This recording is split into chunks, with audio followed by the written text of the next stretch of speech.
When it comes to brushes, it can be really confusing because there's so many different kinds. Some have long handles, others short, some are fat, others thin, some are wide and flat, others round. So how do you know which brush to choose? So do you buy the most expensive brushes and think that you're going to get the best paintings? Or do you buy the student grade? Or something in between? Each brush is going to give you a slightly different outcome. So it really is going to depend on the type of style you want to do. Many artists use very small brushes, such as a 6, 8, and a number 10, with the number 10 being the largest. In comparison, let me show you the brushes that I like to use. A number 30, 20, 14, and a number 8. I think you can tell the difference. With smaller brushes, it takes many more brush strokes to cover an area, which can leave paintings looking overworked and dry. In comparison, look at how much easier it is to cover an area with a large brush. The color is much smoother and free-flowing. Let's talk about how to hold the brush.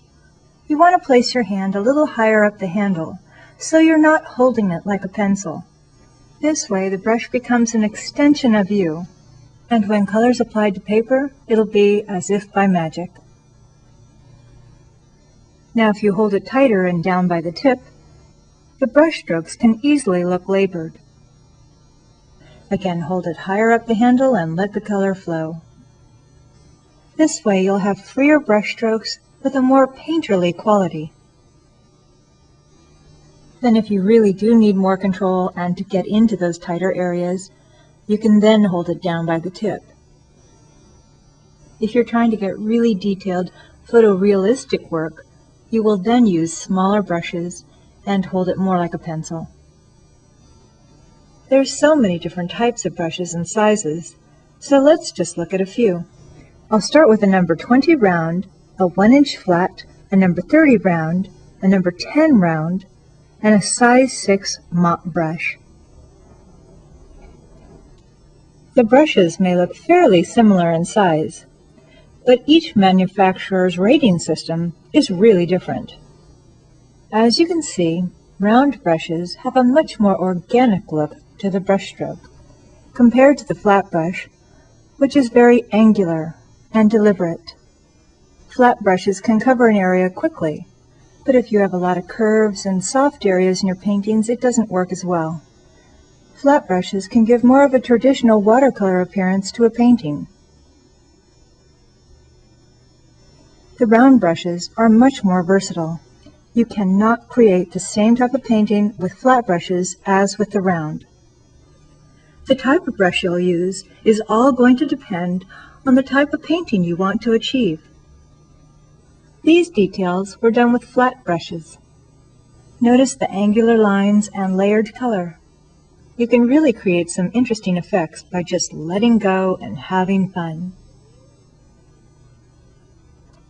In comparison, using round brushes, you can get a much smoother feel to the painting. It's easier to roll color and achieve curves. If you're using round brushes and have a large area to cover, consider increasing the size of your brushes. Some hold more water than others, which can be wonderful to create very loose paintings. Others may be too round, such as this mop brush, which can be difficult to get into smaller areas. And some will be able to have a point and hold enough water to be very universal. It's really going to depend on you and what you want your painting style to be. As you can see, these are very large, and they can be sometimes difficult to find. You can always ask your art store to special order them, contact a mail order company, or visit my website. Many art stores will allow you to test the brushes before you purchase them. Let's talk about the different fibers.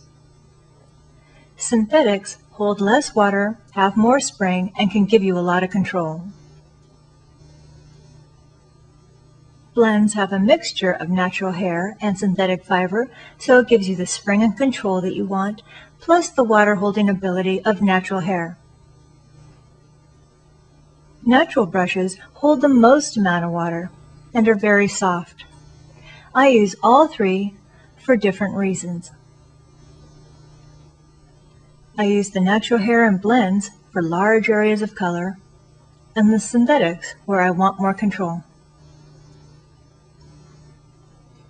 You can see that if you only used one brush, such as a synthetic, your paintings could easily look overworked and dry. If you could only get one brush, consider getting a blend. It has the water-holding capability of natural hair and the control of synthetics.